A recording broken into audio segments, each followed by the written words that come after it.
Welcome to Electrodynamics, lecture number 34, Magnetic Materials.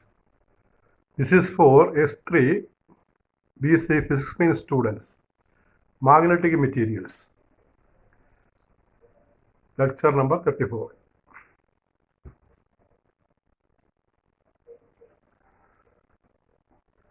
And before going to see what are magnetic materials, let us study some definitions, some basic definitions in magnetic materials.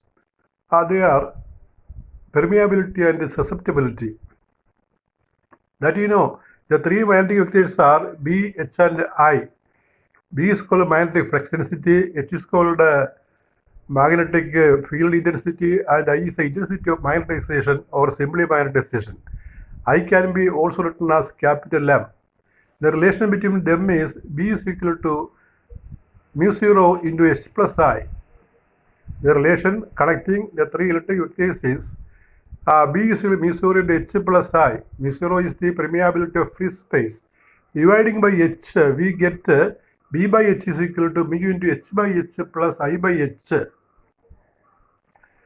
We put B by H as mu and I by H as psi, then we get mu is equal to mu 0 into 1 plus psi. Here mu is equal to permeability and psi is equal to susceptibility. What is mu? Mu is equal to B by H. What is psi? Psi is equal to I by H. ഈ മാഗ്നറ്റോസ്റ്റാറ്റിക്സിലെ മൂന്ന് magnetic വെക്ടേഴ്സാണ് B എച്ചും ഐയും. ഐയെ നമ്മൾ M എന്നൊരു പറയാറുണ്ട്, capital. അപ്പോൾ ഐയെ വിളിക്കുന്ന പേരാണ് മാഗ്നറ്റൈസേഷൻ അല്ലെങ്കിൽ ഇൻറ്റൻസിറ്റി ഓഫ് മാഗ്നറ്റൈസേഷൻ. ഇപ്പോൾ തമ്മിലുള്ള റിലേഷനാണ് എഴുതിയിരിക്കുന്നത്. B is equal to mu 0 into H plus I. mu 0, you remember, we write in free space. B is mu 0 into H plus I. ഇതിനെ എച്ച് കൊണ്ട് ഡിവൈഡ് ചെയ്യുമ്പോൾ B by H is equal to mu 0 into H by H plus I by H എന്ന് നമുക്ക് കിട്ടും. B by എച്ചിനെ mu എന്ന് എഴുതും, H by H 1 ആണല്ലോ, I by H സൈ എന്ന് എഴുതും. അങ്ങനെ എഴുതിയാൽ മ്യൂവിനെ വിളിക്കുന്ന പേരാണ് പെർമിയാബിലിറ്റി, മീഡിയത്തിൻ്റെ സൈയെ വിളിക്കുന്ന പേരാണ് സസെപ്റ്റബിലിറ്റി. മ്യൂ സ്കൂൾ പെർമിയാബിലിറ്റി ആൻഡ് സൈ സ്കൂളുടെ സസെപ്റ്റബിലിറ്റി. മ്യൂ എന്നുള്ളത് ബി ബൈ എച്ച് ആണെന്ന് ഓർക്കണം, സൈ എന്നുള്ളത് ഐ ബൈ എച്ച് ആണെന്ന് ഓർക്കണം. അത് വെച്ചിട്ടാണ് ഡെഫിനിഷൻ, റേഷ്യോ ആയിട്ടാണ് പറയുന്നത്.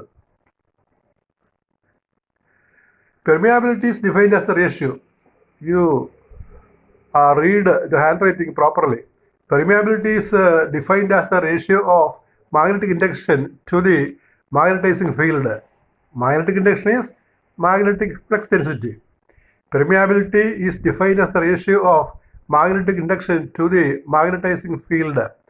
Susceptibility is defined as the ratio of magnetization to the magnetic field. These are the two definitions. We define it as ratios. Again, the absolute permeability of medium, mu is equal to mu 0 mu r, where mu r is called relative permeability. So this we can put in the above equation for mu. That is mu 0 mu r is equal to mu 0 into 1 plus psi. Mu 0 cancels.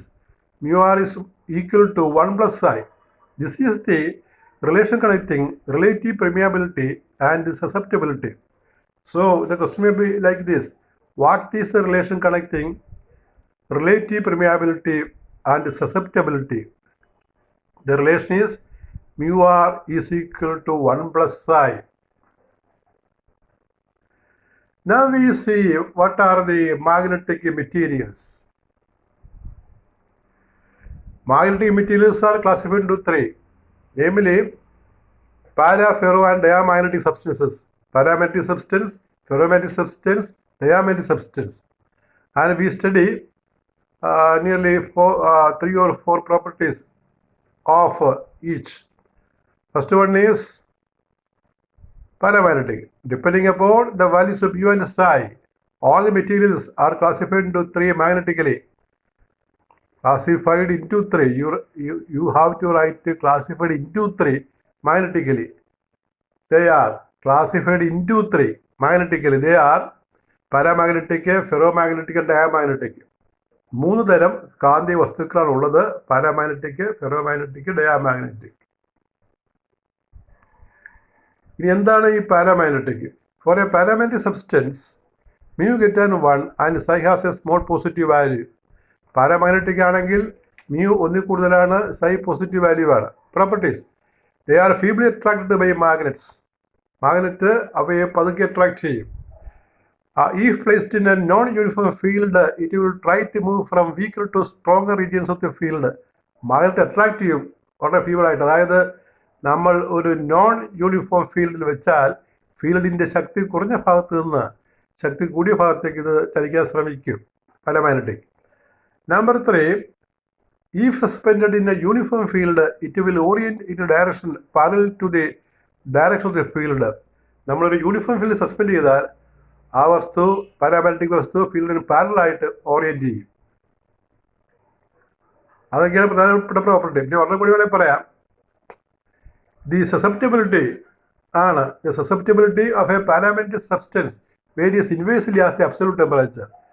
ഒരു paramagnetic സബ്സ്റ്റൻസിൻ്റെ psi proportional to 1/T ആണ്. Varies inversely as the absolute temperature. അപ്പോൾ ഇത് ഫെറോമാഗ്നറ്റിക്കിന് ബാധകമാണ്. ഇപ്പോൾ psi proportional 1/T, psi proportional to 1/T എന്ന് പറയുന്നത് പ്രശസ്തമായ ലോയാണ്, ക്യൂറിയസ് ലോ എന്ന് പറയും. അപ്പോൾ ക്യൂറിയസ് ലോ നമുക്ക് പാരാമാഗ്നറ്റിക്കിലും പറയാം, ഫെറോമാഗ്നറ്റിക്കിലും പറയാം. അതുകൊണ്ട് ഫെറോമാഗ്നറ്റിക് കഴിഞ്ഞിട്ടാണ് നമ്മൾ ക്യൂറിയസ് ലോ പറയുക. The susceptibility of a paramagnetic substance varies inversely as the absolute temperature. Temperature കൂടിയാൽ പാരാമാഗ്നറ്റിക് വസ്തുവിൻ്റെ സസെപ്റ്റബിലിറ്റി സൈ കുറയും. പാരാമാഗ്നറ്റിക് വസ്തുവിൻ്റെ എക്സാമ്പിളാണ് platinum, aluminium, thorium, thorium, manganese, oxygen etcetera. Oxygen എന്ന് പറയുന്നത് ഒരു പാരാമാഗ്നറ്റിക് സബ്സ്റ്റൻസിൻ്റെ ബെസ്റ്റ് എക്സാമ്പിളാണ്. ഇതിൽ ഓർക്കുക, oxygen is A paramagnetic substance.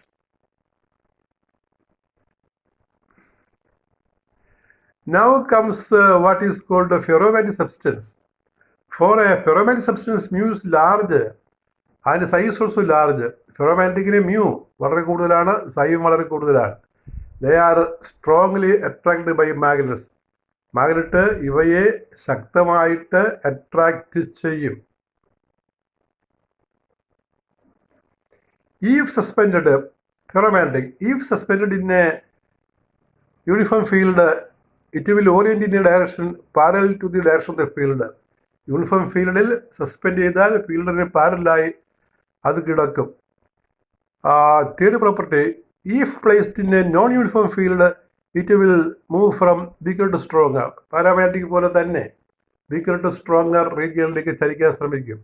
If heated, അതായത് ഫെറോമാഗ്നറ്റിക് ചൂടാക്കിയാൽ, if heated after a particular temperature called Curie temperature, it will become paramagnetic. ചൂടാക്കിയാൽ psi കുറയുകയും അത് പാരാമാഗ്നറ്റിക് വസ്തുവായിട്ട് മാറുകയും ചെയ്യും.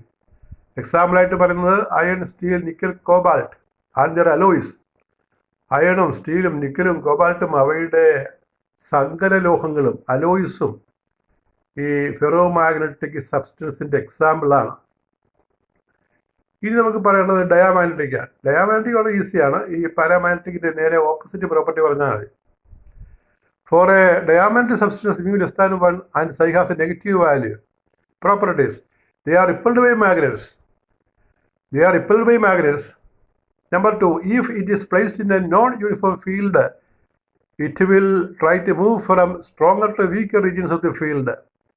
If suspended in a uniform field, it will orient in a direction perpendicular to the direction of the field.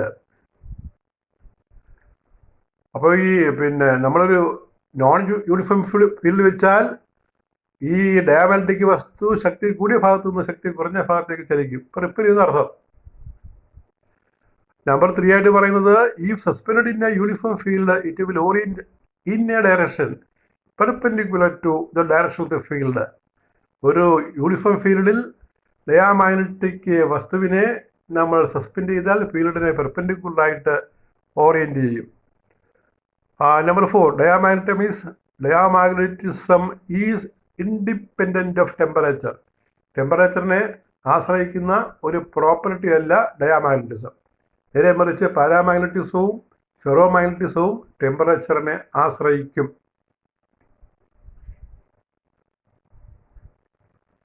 അപ്പോൾ അതാണ് പ്രധാനപ്പെട്ട properties. Question ആയിട്ട് നമുക്ക് ഏതെങ്കിലും ചോദിക്കാം.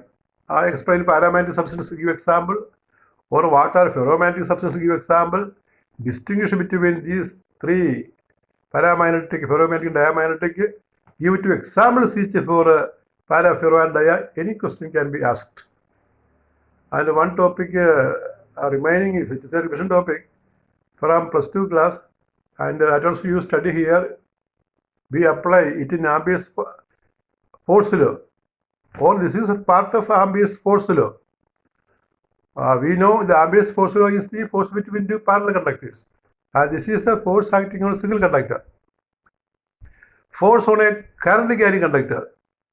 You look at the figure. AB is the current carrying conductor. Current is I. It is placed in a field of flux density B inclined at an angle theta to the field direction. AB ഒരു കണ്ടക്ടറാണ്, L നീളം, I current pass ചെയ്യുകയാണ്, അത് B ഫീൽഡിൽ തീറ്റ inclined ആയിട്ട് വെച്ചിരിക്കുകയാണ്. Force on A current carrying conductor when placed in a magnetic field is given by F is equal to BIL sin theta. അതാണ് equation. തീറ്റ എന്ന് പറയുന്നത് the angle between the field direction and the current direction. The force is maximum when theta is 90. You know, sin 90 is the maximum value for sine angle. So maximum force is BAL into 1. And force is minimum when theta is equal to 0 degree. And minimum force is BAL sin 0. Since sin 0 equal to 0, the minimum force is 0. And this is the force acting on a current carrying conductor. With this, our 34th lecture on electrodynamics is over. Thank you very much.